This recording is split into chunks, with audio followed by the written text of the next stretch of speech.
TR న్యూస్కి స్వాగతం.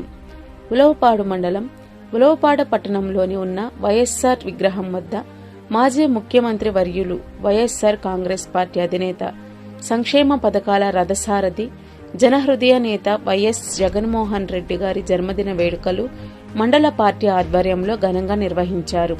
ఈ సందర్భంగా మండలంలో గత ప్రభుత్వ ప్రజా వైద్యశాల నందు అనారోగ్యంగా బాధపడుతున్న రోగులకు బ్రెడ్, పండ్లను అందించారు.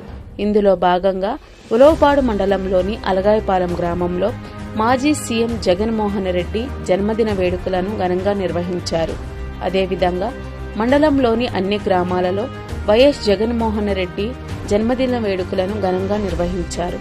ఈ కార్యక్రమంలో మండల పార్టీ అధ్యక్షులు M Poturaju, JCS coordinator Velicherla Dhanakoti, జిల్లా ఎస్సీ సెల్ సభ్యులు వెలిచెర్ల చంద్రశేఖర్ గారు, ఎంపీపీ ప్రతినిధి Mohan Babu, vice MPP Fazil, Khader Basha, social media Aluri Ravi, Chiranjeevi, Chagollu Chandrasekhar, Bhimavaram Nageswararao, Ammanabrolu Brahmaiah, Kotu Kotaiah, Jammu Madhav, Katta Srinu, Sanniboina Sudhakar, RTC Subbarao, Syed Dastagiri, Ramu, Y Madhavarao garu, SI Venkateswarlu, Chandramouli Ratnam, Sekhar, Raja, Naveen, Dasari Ramesh, S Srihari, Dasari Srihari, Konam Srinivasareddy, Haribabu, Anuradha, మండలంలోని వైఎస్ఆర్సీపీ కుటుంబ సభ్యులందరూ పాల్గొన్నారు.